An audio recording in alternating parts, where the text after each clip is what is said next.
Hello दोस्तों, आप सबका स्वागत है आपके अपने चैनल पॉकेट स्टोरीज़ में। आज जो मैं आपको कहानी सुना रही हूँ इस कहानी में आप सुनेंगे कि किस तरह से एक साहिब भोजन से भरी हुई थाली होने के बावजूद भी उनकी ज़बान पर उस भोजन का स्वाद नहीं आता। मुंह में निवाला रखते ही उनके मुंह से शिकायतों का रेला निकल पड़ता है। परंतु उनके घर में काम करने वाली मुनिया, जिसे खाली दाल चावल मिलते हैं, वो उन्हें भी बड़े ही स्वाद के साथ खाती है। आखिर ऐसा क्या था कि मुनिया को वही खाना बहुत अच्छा लगा और साहिब को वही खाना बेस्वाद। आइए शुरू करते हैं। सब्जी को रोटी के एक टुकड़े में लपेटकर बड़े साहिब ने मुंह में डालकर चबाना शुरू किया। जिस स्वाद की उन्हें आशा थी वो ज़ुबान पर अनुभवी नहीं हुआ, तो वो खींच कर बोले, आजकल किसी भी चीज़ में कुछ स्वाद ही नहीं रहा। फिर एक चम्मच कटोरी के अंदर डुबोया और चम्मच भर पीली दाल सुड़क कर मुंह के अंदर डाल ली। उनकी ज़बान ने फिर से सुस्वाद परीक्षा में भोजन को पास नहीं किया। अब की बार बड़े साहब की खींच पत्नी पर निकली। भोजन में कुछ स्वाद ही नहीं है, मतलब पत्नी ने ही भोजन बनाने में कुछ आलस्य बरता होगा। मीरा, इनका स्वर थोड़ा तेज़ और रूठा हुआ सा था। गरम दाल को चम्मच से सुड़कते हुए साहिब ने पत्नी को आवाज़ दी, जो रसोई से भागते हुए सलाद लेकर आ रही थी। जैसे ही वो पास आई, साहिब ने पूछा, आज अरहर की दाल बिना खटाई की ही बना दी थी क्या? क्या हुआ जी, सब कुछ तो डाला है, कली खटाई, टमाटर, धनिया, मिर्चा, सब कुछ। अब फसल में ही स्वाद नहीं हो तो कोई क्या करे। मीरा ने साहिब की थाली में बड़ी मुश्किल से जगह बनाते हुए सलाद को परोसा। 2 तरह की सब्जी, दाल, रोटी, चावल, अचार, चटनी, पापड़, सब कुछ पहले से ही थाली में जगह घेरे बैठे थे।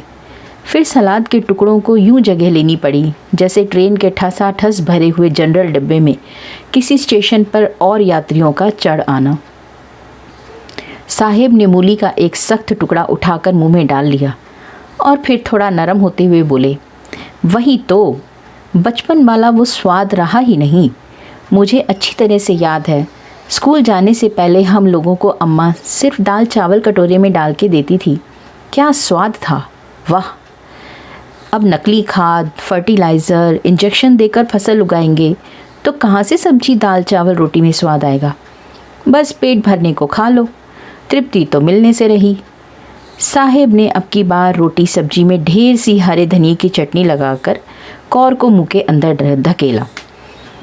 शायद अब की बार कोई स्वाद मिल जाए, लेकिन स्वाद फिर भी नहीं मिला। धनिए में भी अब महक नहीं रही। उन्होंने मुंह बिचकाया। अचानक मीरा का ध्यान गया कि मुनिया का बच्चा थोड़ी दूरी पर ही खड़ा है और इधर ही ताके जा रहा है। अरे मुनिया, कितनी बार कहा है अपने बच्चे को अपने पास बैठाया करो, जब साहिब खाना खाया करें तो इनसे दूर रखा करो। मीरा ने मुनिया को कड़क स्वर में झिड़का। फिर मन में बड़बड़ाई, चटोरा कहीं का, इनके खाने को नज़र लगा देता है, तभी तो इनको खाने में स्वाद नहीं आता। मीरा के चेहरे पर गंदे संदे मैले कुचैले नाक बहाते बचवा के लिए घृणा का भाव स्पष्ट दिखाई दे रहा था। मुनिया ने जैसे ही मेम साहब की आवाज़ सुनी, हाथ में जो झाड़ू थाम रही थी उसे छोड़कर वह जल्दी से दौड़ती हुई आई। जैसे पल भर में भी देर हो गई तो अनिष्ट हो जाएगा, भूकंप आ जाएगा।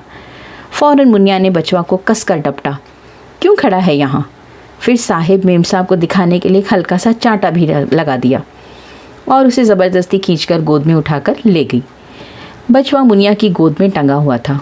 मुनिया आगे बढ़ती जाती थी, बचवा पीछे देखता जाता था। उसकी दृष्टि साहिब की थाली पर ही चिपकी हुई थी, उससे अलग हो ही नहीं पा रही थी। मुनिया कोने में ले जाकर अपने बाबू को पुचकारने लगी, भूख लगी है ना बचवा? बस अभी झाड़ू पोंछा कर लूँ, फिर घर चलकर तुझे अच्छा सा खाना देती हूँ, ठीक है मेरे राजा? बचवा की लार अभी तक बह रही थी और आंखों में एक अजीब सा लालच में डूबी हुई भूख थी। साहिब की थाली अब सामने नहीं थी, मगर मन में उसकी तस्वीर अभी तक धुंधली नहीं पड़ी थी। मुनिया का मन भर आया। वह अपने 2 साल के बच्चे के मन की बात को अच्छी तरह समझ रही थी, जो अभी तक ठीक से बोल भी नहीं पाता था। भी साहिब के डकार लेने की आवाज़ आने लगी। उनका भोजन शायद समाप्त हो चुका था। मीरा मेम साहब डाइनिंग टेबल से खाने पीने की सामान हटाकर रसोई घर में रखने लगी। मुनिया झाड़ू पोंछा निपटाने के बाद बेसिन में हाथ धोने के लिए आ गई। उसने देखा कि बचा हुआ भोजन मेम साहब छोटे बर्तनों में निकालकर फ्रिज में रखने की तैयारी कर रही है। मुनिया के अंदर की ममता ने उसे हाथ पसारने पर मजबूर कर दिया। उसके अंदर की माँ ने बड़े संकोच के साथ कहा, मालकिन, अगर दाल चावल बचा हो तो थोड़ा सा दे दीजिए, बचवा भूखा है शायद, आज सुबह जल्दी में उसे कुछ खिला नहीं पाई थी।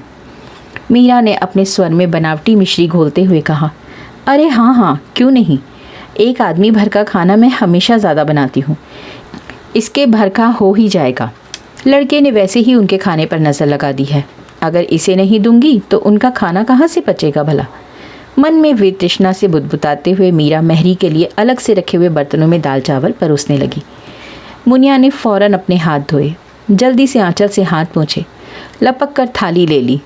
फिर उसने दाल चावल को साना कौर बनाकर अपने बच्चे को खिलाने लगी। बचवा लपक लपक के खाने लगा जैसे उसे अमृत मिल गया हो। 2 कौरों के बीच का इंतज़ार भी उससे सहन नहीं हो रहा था। भूख तो मुनिया को भी बड़ी ज़ोर से लगी थी, पर पहले बच्चे का पेट भरना ज़रूरी था। 4-5 कौर बचवा को खिलाने के बाद मुनिया से रुका नहीं गया। उसने बीच में एक कौर अपने मुंह में डाल ही लिया। कौर के मुंह में रखते ही उसे ये समझ नहीं आया कि आखिर साहब क्यों ऐसा कह रहे थे कि खाने में कोई स्वाद नहीं है। ये सादे से दाल चावल में कितना तो स्वाद है, घी, नमक, छौंका सब कुछ अनुपात के बराबर ही तो है। दोस्तों, आपको ये कहानी कैसी लगी? आप अपने सुझाव मुझे कमेंट सेक्शन में ज़रूर बताइएगा। अगली कहानी में मिलते हैं, तब तक के लिए नमस्कार।